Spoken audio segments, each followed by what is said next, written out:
Happy Tuesday. It's Brenda Meller bringing you back for another edition of my LinkedIn Live show. I call this social media pie, and the flavor of all things pie that I love because I bring on inspiring people to inform and educate you. And today I have with me none other than Marti Konstant. Hey, Marti, how are you doing today? I'm doing great today. Thanks for having me. I can't wait to have this chat.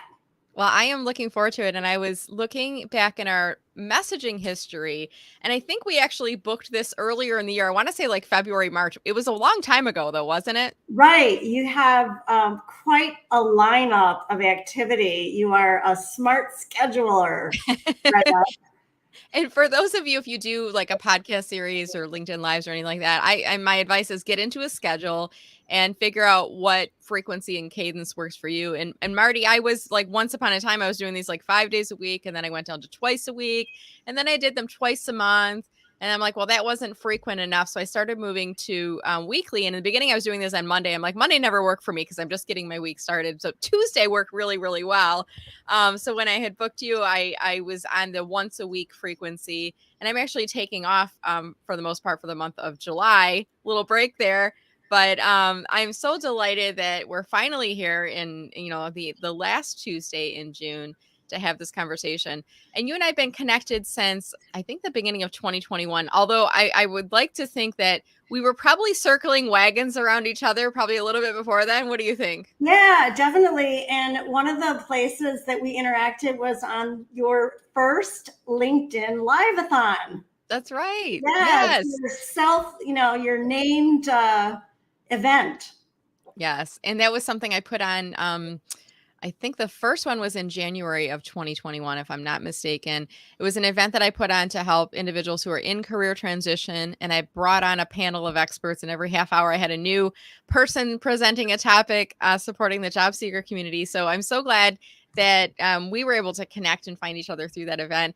And hey, by the way, Marti, I want to invite our audience. If those folks, if anyone's watching this right now, if you're watching live or in playback, I would love it if you could please drop a comment below. And it's kind of like the tap the microphone. Is this thing on? Is the stream working? If you could let us know that you are watching, then I know that the live stream is picking up, and LinkedIn and StreamYard are handing the baton off accurately, so to speak. I see Kenneth is on with us. I see Sabrina. So it looks like the live stream is picked up, Marti. So as folks are dropping in their introductions, I'd like you to introduce yourself. I know a little bit about you, but why don't you tell us a little bit about yourself and your business for the audience who doesn't know you yet?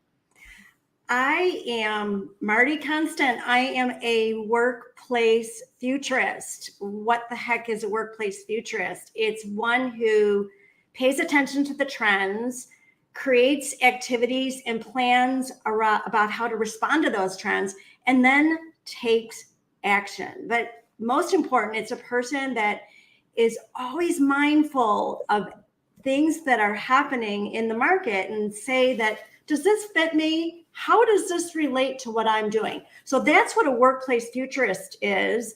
And how I got here was through marketing and design. I was a chief marketer in the technology space. And my passion really within the book that I wrote, what is, Activate Your Agile Career, is the optimization of your career brand, which is something that you write about a lot, Brenda. Absolutely. And I'm going to go back to your previous point too. We're both authors. We both come from a corporate marketing background. We have a lot of things that are in common, and we are both helping and supporting individuals using LinkedIn through the job seeker community as well. So we've got a lot of things, and kind of pulling our experiences to help others, which is, I was posting something this morning about giving back and helping others as a way. It's a little bit of growth and healing for yourself, but it's also it's kind of helping the universe to make the universe a better place, kind of a philosophy. So we're here today to talk about, and I'm going to drop the topic up above us here. You can see it right now. It says how to future-proof your relevance in the workplace as an individual and as a company. Wow. Sounds like a really great topic, Marti. So I'm excited to learn from you. So let's jump in here. How do we future proof? Because this has got to be such a hot topic nowadays, I would imagine. Well, it's about being agile and paying attention. Mm-hmm. The definition of an agile career career agility is a self-reflective career path guided by response to change, evolving job roles, and designed to optimize creativity, growth, and happiness. If you navigate in such a way, and organizations hire people that navigate in this way, it is possible to then look to the future and anticipate what's going to happen so that you will be in the future rather than out of the picture. I like that. And it's almost a way of having some control over your future, isn't it? Because I feel like sometimes we feel like we're just kind of blowing in the wind and we're at the whim of our organization, our employer, which boss we work for, the industry itself, which sometimes can be cyclical and we can't really control it. But this is a way of helping to create a path for yourself. Would you agree with that? Yes, absolutely. It is a way of taking control in an environment that is always changing. You know, people, we see it and we read about it all the time online about how frustrated people get when their future is in the hands of someone else, when someone else says something negative about you, when someone else prevents you from getting that promotion because they're not advocating for you. So career agility puts you in the power role of navigating in and around that. I like it. So how do we get started? Because there may be some folks that are watching that are kind of like, okay, sign me up for that path because I want to take control and I want to be more agile. I want to have more control over my career path, but I don't even know where to get started. It's like, yeah, so there's a number of principles in my research that we put together in establishing this career agility model. But a couple of my favorite principles, and this is anybody who's in marketing, and I know you can relate to this, Brenda, is one of the principles is be willing to A/B test your career. It's okay to go backwards and sideways. It's an A through Z alphabet. It's not just A/B test. And so you can go forward in that way and say, does this fit me? Is this the right role? If you end up in a certain role within an organization and say, Raj in another department does data analysis and you came in as a different type of strategist, you may say, you know what, that speaks to me. It's okay to start talking to people in that place in your organization. Career agility is not about job hopping. It is about being very intentional and strategic about where you want to be active. I like that. And a lot of people kind of feel like, well, this is the box that I fit in because this is where I started my career. I started in marketing, so I have to stay in marketing forever because that's what I went to school for, or that's what I'm experienced in. And I see people even probably you see the same Marti 5, 10, 15, 20 years into their career. What do you enjoy doing? Well, I've been doing marketing for the past 20 years, but do you like it? Well, that's what I do. Right. And I would imagine there might be some folks that are hesitant about when you talk about A/B testing your career and dipping the toe into another path. So are there ways that we can kind of get comfortable or find those types of opportunities to do that A/B test? It brings up another principle, and that is parallel pursuits. Pursue things on the side while you're in your regular role. That can be through a course, a hobby, a freelance gig. Test these, A/B test and measure your aptitude, your interest. Your goal in all of this is to find that golden intersection of where you do what you really like to do and what you're good at. As you said, Brenda, just because you're good at it doesn't mean that it's a life sentence. Right. And I feel like a lot of people kind of feel that way. And I even remember when I was first graduated from college, I was dating a guy who was going to become a pediatrician. And he was, I think, third year med student, had tons of debt already. And I was like, wow, that's so cool. You're going to be a pediatrician. You get to work with kids. He's like, yeah, I don't like it. I don't want to do it, but I have to. And I said, well, why can't you change paths or do something? He didn't want to be in medicine anymore. And he said, no, because I have all this this debt now that I have to pay off. The only way I could get out of debt is by becoming a doctor and paying it off. And I think like that's somebody's pediatrician, like that was at the beginning of the career. I worry about that. But even more importantly, I think for folks, as you get into career paths, sometimes you decide this isn't what you want to do and you can pivot from it. And you just got to have a little bit of courage maybe to go in that path. What do you think? Yeah, I mean, what you just brought up is something that reminds me of beware of sunk costs. Beware of all of the investment that you have put into something and committed to. And just because you have put in all that time doesn't mean that you can't change your mind. So I think, and I love the example of, gee, I've done all this education. I also knew someone who was a very good friend that was studying law, and he did everything except take the bar exam. And he said, Marti, he says, I don't like this at all. And you know what he did? He studied to be a science teacher and became one of the best high school biology and science teachers I have ever known in my life. And he loves every minute of it. I almost feel like some people, when they go down that path of like, this is exactly what I want to do, and they realize, no, it's not, I want to pivot and do something. I mean, that's like two ends of the spectrum, right? Lawyer and teacher, I would think. Science teacher, even at that. And he had to have thrown so much passion into being a teacher and gotten so much satisfaction out of that, I would imagine. And he did. And let's talk about pressure. He had so much pressure. He was a person that was always trying to impress his dad.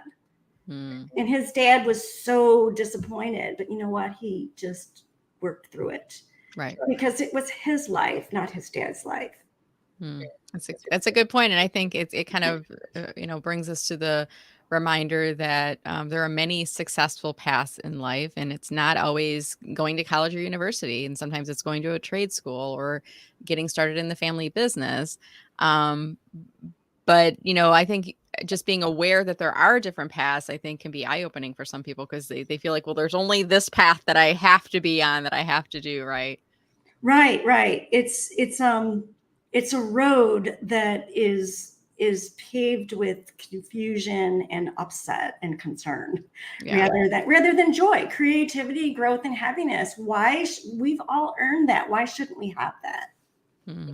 Absolutely. All right. Well, what other advice? And for those folks that are just jumping on and joining us, we're talking today about how to future-proof your relevance in the workplace as an individual and in the company. And this is a topic, Marti, that you've been speaking about for a while, not just during the pandemic, I would assume. I think this is even pre-pandemic, a topic you're talking about, right?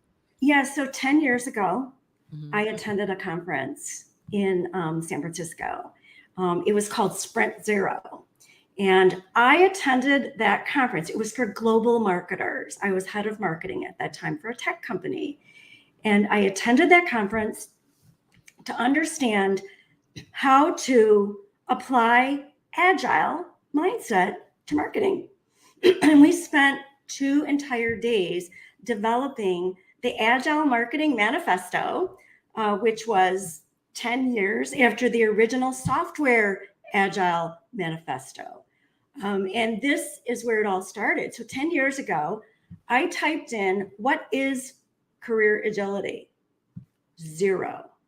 What is an agile career? 0. I knew 10 years ago that I needed to do some research on this. And I spent the next 5 years while I was running marketing. I spent the next 5 years researching, interviewing 120 people, hiring a market research company to better understand why people change, how people change, and why some people always land on their feet and they always seem to be ahead of the curve. So that's what I wanted to figure out. So yes, it's been a 10-year journey. And I'm happy to say, if you type in what is career agility today, you'll find my definition.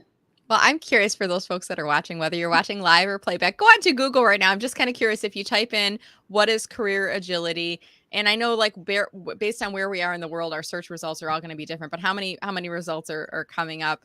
And I'm curious, Marti, are you coming up in the first page of search results when you're doing those searches now? Are you getting that word association coming in? I'm usually the first 3 results. Sometimes Very I'm number 1, number 3, number 4.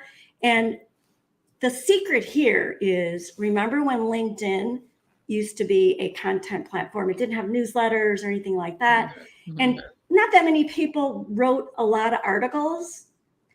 I decided to write an article with the title, What is Career Agility? Guess what's number 1 in the results? What is career agility? Who knew a few years ago that LinkedIn was so smart and that Google was so smart that they indexed those articles that no one else was paying attention to? We all thought it was about those posts on LinkedIn, but these articles, these foundation articles, because I tried to optimize my content on my own website and I was coming up 0 because I didn't have enough backlinks. And I thought, how am I going to get the word out there? So I just did my Google search, Marti, because I wanted to see what would come up for mine.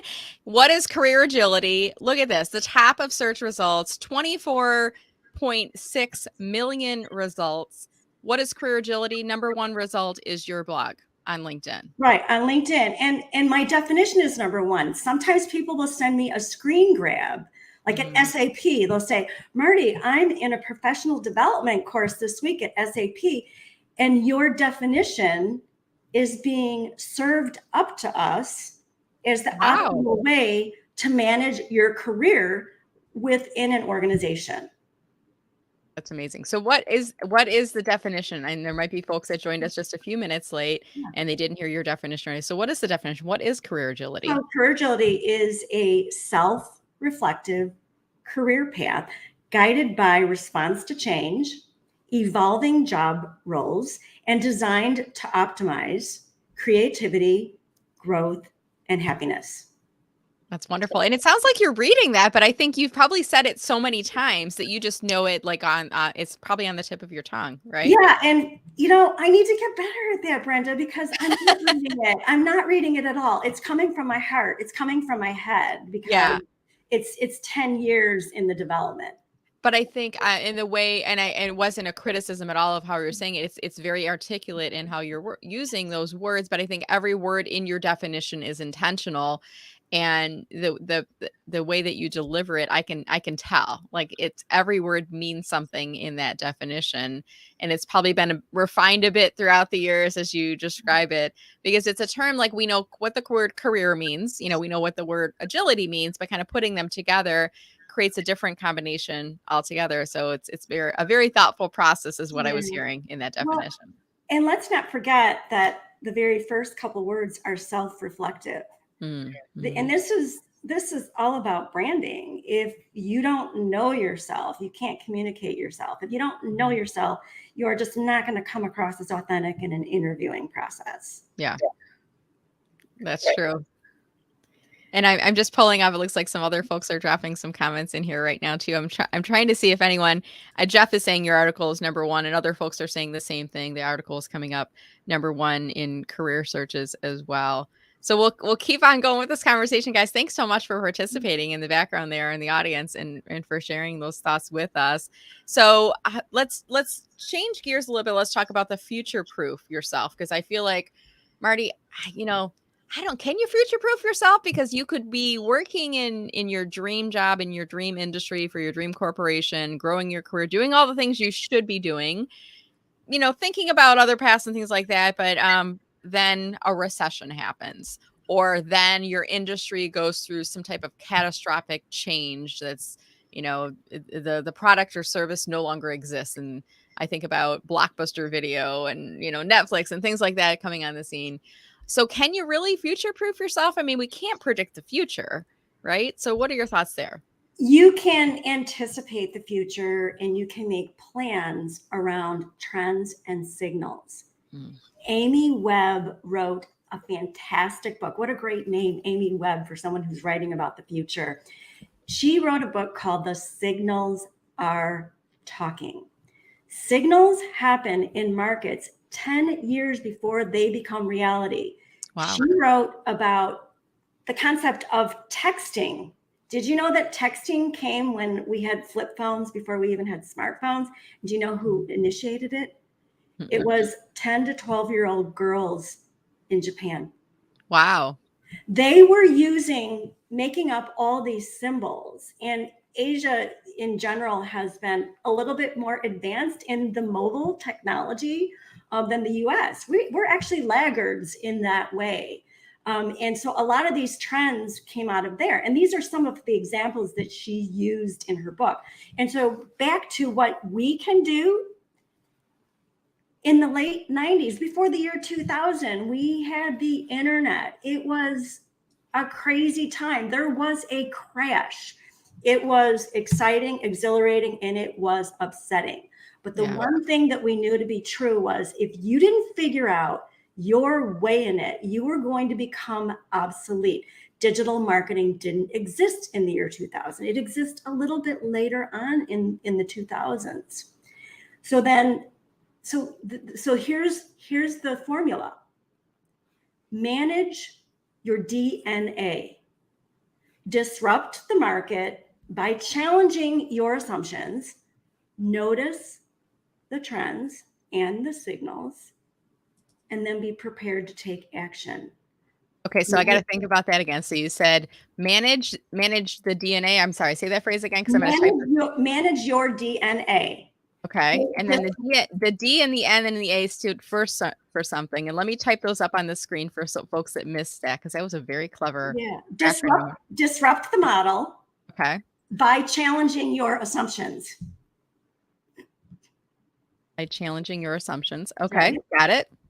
And then notice the trends and the signals. That's the N. Notice the trends and your signals, you said? And the signals. And the signals. My typing class is paying off for me right now. And then act. And then act. And of course, embedded in that is planning but being agile in your planning process. This is a test and measure and experimentation world. The returns to education used to be 20 years. It's now less than 4. It is the world of continuous education. Degrees at some point will probably be 2-year degrees and not 4-year degrees because technology is changing so rapidly. So let me go back to that phrase you just said, because I have a higher ed marketing background. When you said the degrees, the returns used to be 20 years and now they're 4. So tell me a little bit about that. What does that mean? Is that the time frame from which education is taught, that it's reflected? Let's break that down a little bit. The expression is really the half-life. Okay. The half-life, returns to education, used to be 20. So when you graduated, you could pretty much 20, 30 years ago, you could pretty much go in your career, do some developmental classes along the way, but you could pretty much ride your career, not ride it. People worked very hard. But now, by the time you graduate, you've got about 4 years to utilize everything that you've learned and that you know. Wow.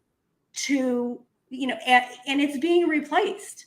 I mean, look at what's happened with, the metaverse is today for us what the internet was in 1998.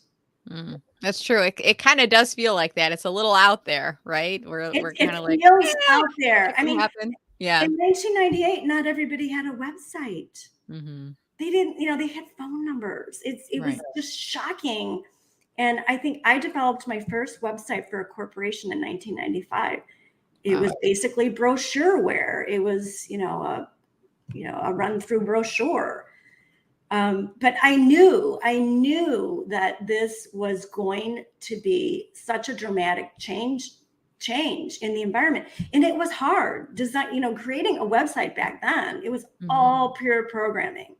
There was none of this WordPress. There was none of these tools. It was all pure programming. Right. And it wasn't like you could go on, a Wix or a Kajabi WordPress and just click a button, choose a template, type in your words, upload a photo. I mean, you had to know how to code. You had to know that. I don't even know if it was HTML or what the language was back then, but there were only certain people that could design and create Right. websites. We couldn't, right? The creators had to have a whole team. So you and I would have to have an entire team of people that would produce the work for us. So if we had a small business or we were an independent consultant, we'd need to do that with a lot of help. But now everybody is a creator. Everybody can be a business, whether you're doing it full time or you are doing it on the side. Wow. My mind is kind of like blowing up right now. Because you're bringing up, and I mean, it really, we're talking about kind of the evolution of industries, of businesses, of our career, of ourselves even. And we know that things will not stay constant, but I think sometimes it's so hard for our brains to wrap around what the future might be. And I think that's why a lot of people, they get stuck, and we're going back to this whole topic of future proofing your career. You get stuck into, well, this is what I've always done. And I remember there was a woman I was talking with a while back. She worked in years and years and years in broadcast sales. So I'm not sure if it was radio or TV, but the company went through some changes and they laid off their sales team. And she was looking for a new job. Well, what do you want to do? Well, broadcast sales is what I know. Well, the market's changed. I'm kind of bringing this up slightly. Market's changed. So could you pivot to digital sales? Well, no, I've done broadcast sales. And you get like so focused. I mean, do you find that with a lot of people, Marti, that they've been doing this for so long, they just get frozen into not being able to see where the trends are going? Yeah, it's hard to adapt. And I'll use an example from the past to demonstrate it. It was in the early 2000s. We had the dot-com crash, and I had been in tech marketing. We were the stepchildren of intelligent marketing, let's say. Yeah. The big marketers were the big brand marketers that were working for the large organizations, had huge staffs or larger staffs than I had. And they manage brands in a certain way. It could be a food brand. And what happened when the dot-com bubble burst, they had a much more difficult time navigating into the jobs that were open at the time. And I remember times, seriously, I remember the unwritten word was B2B tech marketers need not apply. I mean, not everywhere, but this was something that was, it was a discrimination of sorts, but like, I didn't care about it. I knew where the future was taking us. I knew that we were on the edge of what was next and that was going to be the relevant game. And I will tell you now, it's a lot harder for some of the marketers that have focused 100% on strategy, let's say, in an organization, to really understand all of the other elements of marketing, for example. These days, I guess most people know enough, but every leader, no matter how high up you are, getting your hands dirty and understanding the metaverse, understanding what ownership really means on the internet today, it's digital rights is what we're talking about. That's what NFTs are. This is ownership. Creators, it is ownership of your books and your copy and your content. What is it that you can own that's going to be of value in the digital environment? This is the question that I'm asking everybody today. It may seem kind of out there right now, but we all know that Gary Vee sold, pre-sold more than 1 million books because he accompanied it with an NFT. It's an ownership. It was a token. It was sometimes the NFT, the non-fungible token, can be a subscription or a freebie to be part of a community. No one else could be a part of that community without having that NFT that they got when they purchased his book. And if you take books now, books themselves can be NFTs, all sold on the blockchain. It's all about ownership. So creators need to be thinking, every individual person out there needs to be thinking about what is it that I'm creating? And not to think about like, oh, it's so silly, people buying hats and dresses and suit coats and weird stuff, artwork. Yeah. Yes, it's happening and it's real, and it's going to be just as real and more real in the next 2 years than you could possibly imagine. Yeah, it's still, I'm having a hard time wrapping my head around it, and this whole, and it feels like a craze, like the NFT craze, but it doesn't seem like it's quite fizzling out. It definitely seems like there's momentum that's being gained and some traction. And I know there's always like that trend line, Amy, or I'm saying Amy, I'm looking at Amy in the comments right now, Marty, when, the early adopters who are kind of like the bleeding innovators who are, on the offset. I'm more in the, as things start to ramp up, I get involved, right? As I feel like this isn't just a fad, something that's going to quickly go away. That's when I start jumping in and learning more about it. But I feel like a lot of us, even this, and we talk about back in 1998, how many people had a website? I mean, we didn't. And a lot of businesses and even individuals were struggling with this whole concept of having a website and getting into there. So what advice do you have for people on, there may be some apprehension. You talk about the metaverse, you're talking about NFTs, you're talking about kind of the future.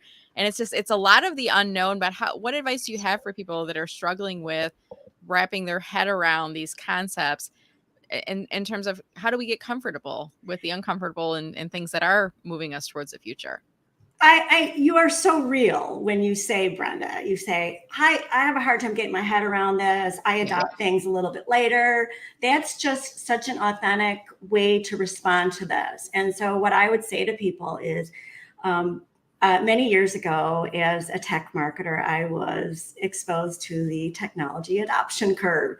And so we have the early adopters, we have the, silent whatever, and then we have the majority, and we have laggards, right? Yes. And so Amy Webb is a signal watcher. She is like the earliest adopter of adopters. They're these true futurists are adopters. I tend to come in, and so my advice is know where you're at on this adoption scale. I tend to come in when the signals have started to convert to trends. So when I see a trend, and I saw a trend in agility 10 years ago, and I hopped on it, I had people tell me they just didn't get it. They get it now. So it took a good 5 years of putting that out there to get it. I was willing to put in that work. So when you know where you're at on the adoption scale, just tap into it. If you're just a little bit beyond, you're like not the earliest trends, but the middle trends, you are an early adopter in many regards of how, Brenda, of how people market themselves, right? Yeah. You are a leader in that way. And you go, oh yeah, I'm going to do a LinkedIn Live-a-thon. No one's ever done it before, but I don't even know what it is. Well, I can't say I was the only person. There was somebody who did. He was doing 24 hours of LinkedIn Live, and I can't remember the name of the person. If anyone watching knows his name, you can drop it in comments. But what he did is he put out asks to everyone because he didn't have it yet. But he said, if you have a LinkedIn Live series, let me come on your show for a half hour, and I'm going to do this for 24 hours. I'm going to jump on Brenda and Marty and John and Jeff and Ira. And he went around, and I'm like, oh my God, that's brilliant. And then I started thinking, well, I could pull people together. And I even think like, maybe I do another one. Maybe I do a social media pie live. I did figure out though, that you can only do a live stream for 4 hours continuously. That's the LinkedIn limit. And then at the 4 hour mark, they stop the broadcast and you'd have to start a new one. So the first one I did, I think that one in January, Marty, was 6 hours. But I wasn't the first, but I probably am. You came back. I mean, you came back. I did. I was like, nothing phases. I mean, there's things I do, but for the most part, I don't have mistakes. I have learning experiences. And I always tell him, even in the pre-show, Marty, I told you, I'm like, if there's a hiccup, we're going to tell people what happened. And we'll just keep rolling with it. I see our clock is really kind of running here, and I want to be respectful of your time and our audience as well. I want to shift gears a little bit right now, and I want to invite our audience, if you'd like to participate in the conversation, come on in, drop a comment or a question below for Marty. And we've got a futurist on with us here today, so let's have some great conversations with her. Let's talk about Jeff Young's latest comment. Interesting stats. People change jobs once every 3 to 5 years. Yeah. Change careers every 5 to 10 years. It's even faster than that now. So Jeff, absolutely these things. And we're not considered job hoppers anymore. Certainly if you're changing every 6 months, yes. But your stats are, that's correct. And it's right. Okay. It's okay because you are learning and you are growing. And you could do that all within one organization. You don't have to change companies to do that, to even change a career. Yeah, that's a really good point. You can change departments. You can move to different divisions, even within an organization. It's no longer that stigma. I mean, I almost feel like, Marti, the stigma has flipped a little bit. Like back once upon a time, you didn't change job every 3 years. You were the job. That was a negative thing. Now, if you stay in place with the same company 20, 30, 40 years, people are like, are you crazy? Right? It's flipped a little bit. It is. In fact, some of my clients have been, some of these big companies for 15, 16 years. Yeah. It's not bleak. You just have to position yourself in such a way that's current, reflective of your learning, making certain that your skills are visible, not that you're just getting certificates, but what is it that's visible? What have you done in the volunteer sector that you've been able to apply some of these skills, so that people find the story behind your career path and they find it interesting. They're on the edge of their seats because you have done some really cool stuff. Yeah, kind of related to that, I think you got to get over these limiting beliefs. And there's a question that came in from Sabrina. Hey, Sabrina, thanks for joining us. She's working with how to move people past those limited beliefs that they have. Marti, any thoughts there on approaches and how we can work people through those issues? Well, if we start with limiting beliefs, it goes back to my DNA. It's be willing to disrupt by challenging your assumptions. So a limiting belief comes from an assumption that's actually not true. It's only true if you believe it to be true. And challenging assumptions in any brainstorm session, in any decision that you're making about life, challenge your assumptions, a bunch of your assumptions, and then figure it out. Talk to others. I have this principle called activate the feedback squad. Who is your feedback squad that you can interact with to sound out your ideas? No one can do it alone. You cannot do this alone. Yeah. Good point. All right. So I'm going to shift on another comment coming from Jeff. And Jeff, this really resonated with me when I read this, the hype cycle. Like, is it a fad or is it going to stay? Is this something that's going to be part of our future? And I even saw someone in here a minute ago saying NFTs, this is from Fahad, saying NFT will become #1 value next day. So now I'm a little skeptical about that, but I know there's folks out there that feel like this really is the path. How do you, resolve that, Marti, this hype cycle? Is it going to be something that will make its way through versus how do we know if it's just something that's getting a lot of hype right now? Couple things. Do a little test and an experiment of your own to figure out if it's real. Start watching. I watch Squawk Box in the morning. It's just a bunch of people that talk about trends, the market, what's going up, what's going down. I saw there was a guy this morning talking about NFTs, which is why I brought it up. And and I would say, go into all the jargon and translate it for yourself. Whenever I don't understand something, I create a definition or I translate it. So what is an NFT? It's about ownership of your digital property rights. Ownership of digital property rights. What is a digital wallet? It is a branch bank in your back pocket. What are some of the other ones I wrote down? Payment. What are the payment methods? Payment methods are on the blockchain where you can transact. So blockchain, the best. In 2015, I was at the Institute for the Future in Palo Alto at a conference, and there were these 25-year-old PhDs from wherever talking about the blockchain. There was just about 50 of us. And I said, what is the blockchain? What is it? And they weren't able to translate it for me. So what I did over the coming days, and everyone who would talk to me, when someone finally said, it's just the world's global ledger, Marti. And I immediately thought, oh yeah, that's like a checkbook. It's how you manage, the ledger being, you don't necessarily, and then the other thing they said was, you don't necessarily have to have a middleman. You don't necessarily have to have a bank.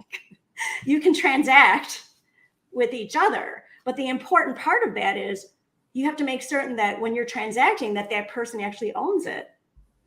When we're, doing something on eBay or on Amazon, we want to make sure that seller owns that property that they're selling to us, because if they don't own it, we get sold nothing. So I would say, get the very first thing, understand the terminology and just figure it out and put it in your own words so that you understand it. And then start talking about it. I joined a group. It's part futurist. We talk about it's the intersection of religion, technology, psychology, and the future. And we get together every week by reading books, and we evaluate, we actually review some of the books in the metaverse. Wow. Right? Okay. We review them, and we have about 70 people in there. We now have a couple virtual reality designers in the mix. We have a couple people that write musical scores that has done so in Hollywood. We have really an interesting group of people. We have an architect from Canada. So we have people from all over the world. And this is the playground for me. 2 years ago, I didn't even know, these headsets, they're so heavy. They're not really, they're kind of give you a headache. You can only have them on for 90 minutes. However, we schedule our sessions for 90 minutes and you're able to learn about these things. So it's really about testing and measuring and getting curious. Everyone says the best thing you can do for yourself is to get curious. Right. If you want a job, get curious about the company, get curious about the interviewer in front of you, respond to their questions in the context of what's interesting to them. Wow. Yeah. Well, some really great thoughts there. So I want to end with one comment, then we're going to start to close off our conversation here today. And John, it's interesting that you say this. And sometimes we have to kind of look at the past to help us to understand where the future is going, and that we need to be open to more concepts and thoughts on where the future is going, because technology has evolved to the point where the cost of entry of setting up a web presence is zero. And that's something that if, you talked to us back in 1998, we never could have imagined, even in the early 2000s, the amount of investment and time and effort that it would take to launch a website back then compared to where we are now. It's a bit mind boggling when you think about it. So I think sometimes, John, to your point, we have to look at where things are today in the present and how we were reflecting upon those things in the past. And that can help us to move forward toward the future. I want to wrap our conversation here, Marti. We're talking today about how to future-proof your relevance in the workplace as an individual and as with your company. And I want to ask, are you open to connecting with people on LinkedIn if they want to learn more about this topic? I am an open networker. I welcome the opportunity to chat, to converse, to collaborate. So I'm open on LinkedIn. I have a LinkedIn newsletter called Agility Think. There's 30,000 subscribers to that. And there's a lot of thought capital that goes on there. Is it on your profile that we could find that newsletter link, Marti, or where could we get to that? When you go, if you scroll down, you can get to all newsletters if you scroll down under activity. Okay. And then go to all activity. Yep. And I'm letting you walk us through here Yeah. so And that then there you may go be to folks watching that are like, oh, cool. Where do I get this? then you Yeah. go to articles, which is Yep. really weird. They used to be articles. I It wasn't know. newsletters. And so this is the, if you scroll down, you can see all the different articles. There we go. And this is both a combination of both articles, which are LinkedIn blogs, as well as newsletters, I believe, in here, right, Marty? It's all Yeah. LinkedIn newsletters. LinkedIn did us a disservice by calling them newsletters. These Right. are really articles. Their Pulse network is what this is. Right. This is like your individual article network. It's your individual blog, because you use the word blog, and I think that this is a more correct way. This would be sort of like a LinkedIn blog. Yeah, I use the word interchangeably, article, blog, because I think it helps people understand. Because sometimes when we talk about article, we're thinking, oh, it's an article that was on the Wall Street Journal or Forbes or Fortune. Yeah. I'm like, no, it's an article that sits inside of LinkedIn. And I have to ask you one question, since you're kind of in that futuristic focus and you also spend a lot of time on LinkedIn. Any thoughts on where the future of LinkedIn is heading? Really interesting question. One that I have not pondered. Number one is, I know it's going to continue evolving. I know it's going to continue to figure out how to monetize, which it has done with all of its corporate recruiters and things like that, sales navigator. So we know that that's going to continue. But as far as you and I are concerned, I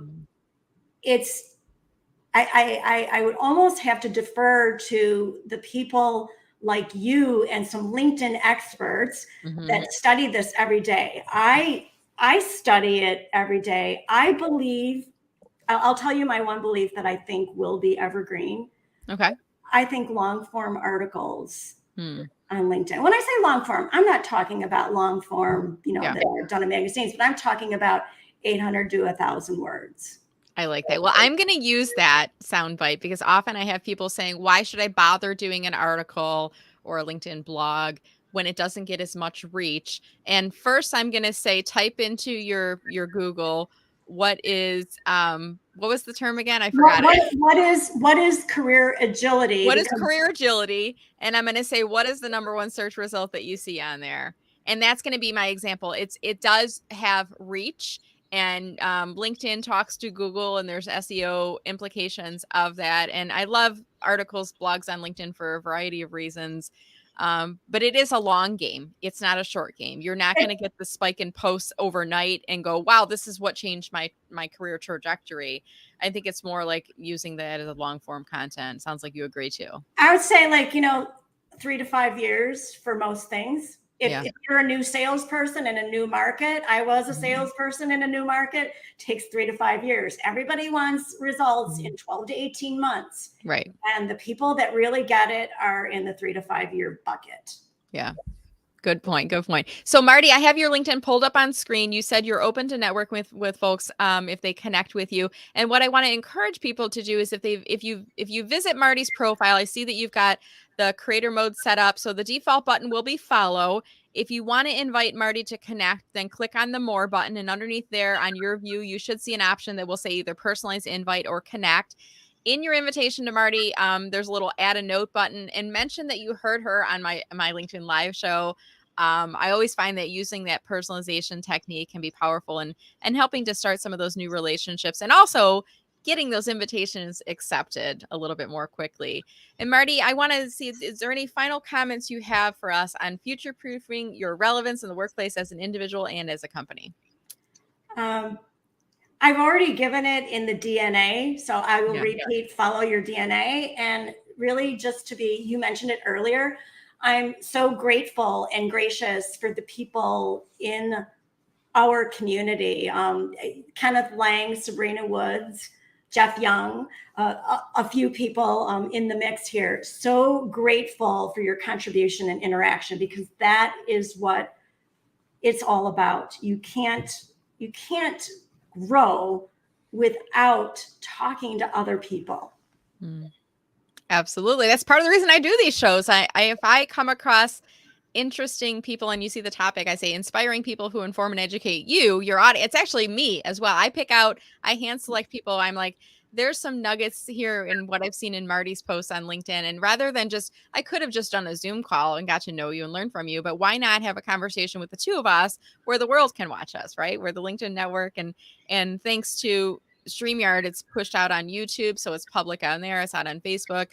And I find it's always great to surround yourself with people smarter than you and who are in different industries and different paths, because we can help to connect the dots to each other, to our futures as well. So, Marti, I really enjoyed the conversation. I definitely feel like we could have got a lot longer, and you are getting me thinking about that LinkedIn Live-a-thon concept again and maybe reintroducing it, but perhaps for maybe it's a futuristic theme. I don't know. We'll give some thought to that, and Yeah, you'll be the first person I reach out to. How does that sound? this sounds great. So thanks for this wonderful opportunity. It's a joy.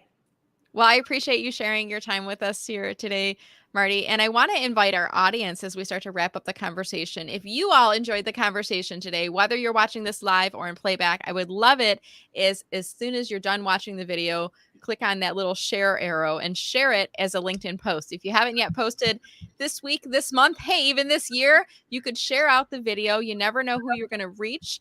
And you could show your network that you are future thinking and you are embracing technology and you are embracing the future by sharing it along. Do make sure that you tag Marti in your post so that she knows that you're talking about her out there, and that can help to bring you back to Marti and others back to Marti as well. With that said, thank you again, Marti. I know you're in Chicago, so you're about an hour earlier. So I hope you Yep. have a great rest of your day, and hopefully we'll get the chance to meet in person someplace in the future. Bye. All right, everyone, take care, stay safe, and stay healthy. And remember, I'm here every Tuesday at 9:05 a.m. Eastern Time. I'll also be broadcasting this Thursday, a special edition this week. I'll be having Christopher Johnson joining me as well. So looking forward to seeing you guys again, hopefully on Thursday. If not, I'll see you again next Tuesday. Stay safe, stay healthy. We'll see you around. Take care.